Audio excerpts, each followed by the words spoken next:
Bem, galerinha, beleza? Tudo em paz? Vamos. IEGA fica em casa. Vamos de novo agora com a nossa aula de Sociologia, né? Segunda parte, fizemos aula de Filosofia, agora de Sociologia. E o assunto hoje é um fechamento daquilo que a gente estudou, né?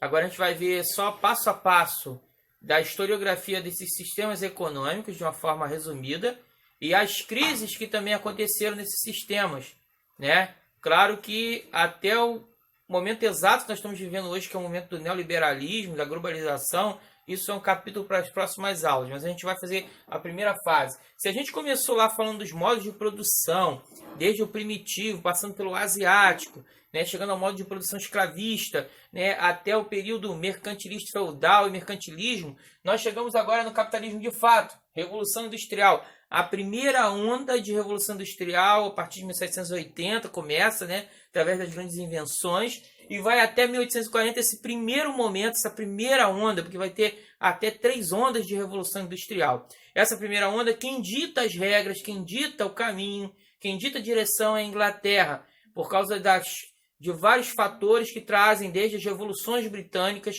né, como a Revolução Puritana Gloriosa, que fazem da Inglaterra um território propício, né, já tinha muito tempo com a monarquia parlamentarista, em que a burguesia detinha o poder, esse burguês dono do capital, e por isso vai influenciar que o capitalismo vai crescer, né, e vai se transformar em sustentação. Os atos de navegação da República Puritana vão ser extremamente importantes para que a Inglaterra seja também o caminho da expansão industrial, né, em levar esses produtos manufaturados, esses produtos industrializados para o mundo inteiro, né? Então a Inglaterra começa com essa ideia aqui que a gente vê de concorrência, né? E é difícil concorrer com a Inglaterra, que já tinha tudo à frente. A gente vai ter os Estados Unidos também, uma nação que vai ter uma grande evolução industrial, e outros países europeus. Mas a gente vai ver que o próprio conflito do período napoleônico com a Inglaterra, do bloqueio continental, já era para frear essa dominação inglesa na questão da concorrência em ter os produtos mais aperfeiçoados e mais baratos no mercado. Bem, dessa concorrência, né, nós vimos também que os primeiros direitos trabalhistas eles também vão surgir nessa Inglaterra. Por quê? Por causa da própria questão do mundo fabril chegar, né, a ter o conflito de dois grupos sociais que surgem agora com o capitalismo. A burguesia, que detém o capital, banqueiros, grandes fazendeiros, grandes produtores agrícolas, né, os grandes donos de indústrias, e o proletariado, que vive daquilo que ganha, né, que é onde entra a discussão marxista, entra a discussão do comunismo e de outros pensamentos ideológicos que vão contra o pensamento do liberalismo de Adam Smith. Bem, nesse período aqui a gente vai começar a ter algumas empresas a começar a tomar conta de determinados mercados, determinados produtos. Alguns grupos vão se unir e fortalecer e tomar conta do mercado. Vai ser a construção do monopólio. A gente vai ver mais à frente tipos de monopólios que vão, né, se identificar.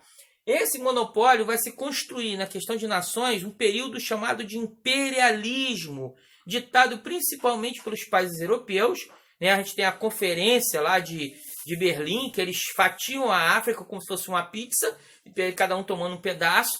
A Ásia, que a França e a Inglaterra então disputam cada espaço, né, de liderança ou até de dominação, né, oficial. E a gente vai ter mais 2 atores que vão crescendo nessa história. Um é os Estados Unidos, né, com a doutrina Monroe, Big Stick, com todo o imperialismo sobre a América Latina e outros países da América Central, e América do Sul, com a América Central tudo junto ali, América Latina. E também, né, nós temos o Japão como uma nação imperialista que surge cada vez mais querendo espaço nessa briga de mercado. Bem, diante de tudo isso, a Primeira Guerra Mundial não é nada mais, nada menos que o conflito entre 2 grandes potências por disputa de mercado, Inglaterra e Alemanha, né? E que outras potências aliadas desses grupos vão entrar nesse conflito usando aquela questão dos Balcãs ali, mas na verdade a questão é de disputa capitalista comercial. Bem, Primeira Guerra Mundial passa, nós vamos ter um grande momento crítico do capitalismo internacional, que é o crash de 1929, a quebra da Bolsa de Nova York, né, em que o mundo inteiro vai naufragar, né, as ações vão cair, né, vai desaparecer o dinheiro, o poder econômico das nações. Os Estados Unidos vai criar o New Deal, que vai dar vai se reerguer, vai reerguer também a Europa, né, capitalista, mas a gente vai ter, vai ter em cima dessa história duas novas vertentes, duas novas alternativas. Uma que a gente já falou aqui, a gente vai falar também dela historicamente, que é o socialismo, que começa com a Revolução Russa. E o outro caso é um caso muito triste, infelizmente, que teve na nossa história, que são os regimes totalitários do fascismo. Principalmente o fascismo de Mussolini, italiano, e o nazismo de Adolf Hitler, que cresceu em cima de quê? Do crash de 1929, em que o capitalismo produzia na cabeça de muita gente não confiança, mas sim um estado de miséria e de dúvida e de preocupação, né? Depois desse crash de 1929, a gente vai ter o conflito, a Segunda Guerra Mundial. Terminando o conflito, você vai ter dois mundos em discussão. O debate da Guerra Fria o tempo todo é o bloco capitalista contra o bloco socialista, né, que são os países que vão se entrar para o grupo, né, dos soviéticos. E aí, nessa estrutura, a gente vai ter a ideia, né, do primeiro, segundo e terceiro mundo. E aí começa a questão do capitalismo com a barbárie da produção da miséria, né? A barbárie da busca do preço, da matéria-prima barata, da mão de obra barata, e para que cada vez mais o seu produto ganhe mercado e espaço, né? Sem contar com as outras condições sociais das populações em que esse capital e que essa indústria chegue e que esses produtos cheguem. Então você tem uma construção de um primeiro mundo em que você vai ter algumas críticas dos trabalhadores. Aí você vai ter, por exemplo, principalmente na Europa, um conceito chamado de bem-estar social, na Inglaterra, em outros lugares com os partidos trabalhistas disputando espaço, em que algumas empresas vão dar, né, alguns aspectos sociais aos seus funcionários. Né, vai ter algumas características de atendimento educacional, de saúde e outras coisas mais. Alguns convênios, algumas situações que vão ser agregadas ao proletariado. Para quê? Para tentar diminuir essa crise social,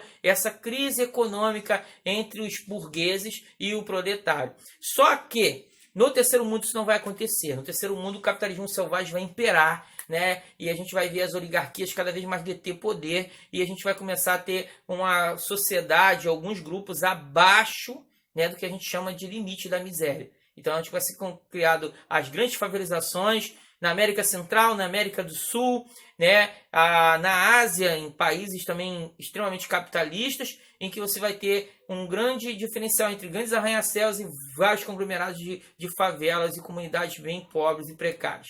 Bem, a gente está falando de capitalismo. Agora a gente vai para as mazelas e para as fases do socialismo.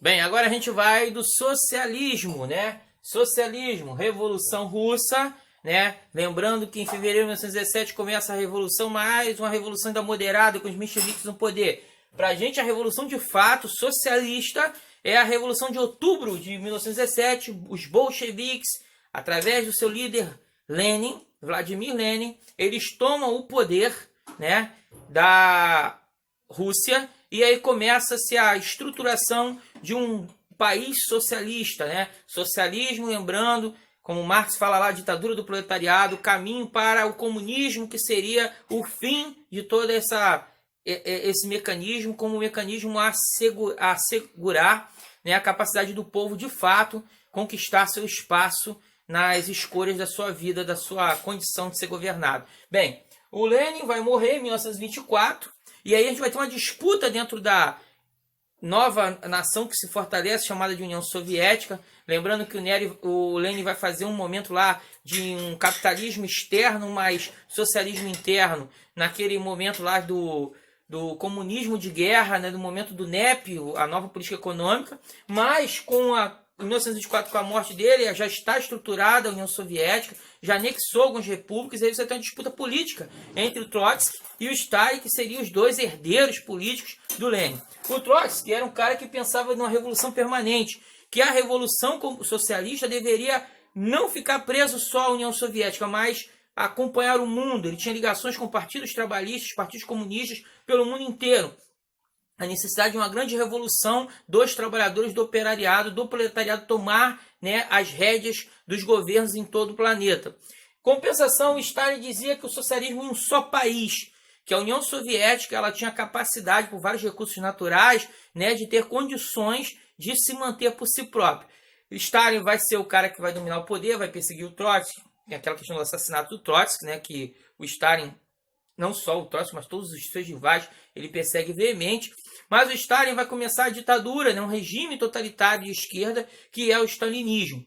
Bem, nesse momento aí, em plena Guerra Fria, a gente vai ter revoluções socialistas em alguns lugares do mundo, alguns com certa ligação, pelo menos ideológica, com a russa, né? Revolução Chinesa, Cubana, de Fidel Castro, o Mao na China, Coreia do Norte, Vietnã e etc., né? E no período pós-Segunda Guerra Mundial, a gente vai ter a influência da União Soviética sobre os países do leste europeu. Alguns até conhecidos como países satélites, porque viviam na órbita da União Soviética. Na verdade, totalmente dependente da economia soviética, né? Isso vai parecer que o socialismo está dando tudo certo, mas ao passar dos anos, em alguns momentos de crise, como a Primavera de Praga, a gente vai ver a juventude e alguns grupos mostrando que nem tudo está legal nesse bloco da cortina de ferro, né? Até a queda do Muro de Berlim em 1989. Bem, um grande momento aqui da União Soviética vem através de um presidente, um premier chamado Mikhail Gorbachev. Ele vai ser o cara que vai criar dois sistemas, um chamado Glasnost e outro a Perestroika. E ele vai abrir de fato, tirar a cortina de ferro e mostrar de fato o que está acontecendo, não só na União Soviética, mas até nos países satélites que estão ao seu redor. Com isso vai ter uma grande queda desse leste europeu, o bloco socialista da Europa declina, acaba, né? Todos esses países vão se transformar em outros países capitalistas, né? Certas ditaduras históricas vão cair, como os Ceausescos na Romênia e outros grupos mais, e aí a gente vai ter a abertura nesses anos 80 e 90 do século XX. E aí o que acontece? Esse bloco hoje é um bloco capitalista. Socialismo ainda existe? Sim, mas um socialismo totalmente diferente, que a gente vai falar mais à frente de China, de Vietnã e de Cuba. Beleza? Até aqui, forte abraço, fiquem com Deus.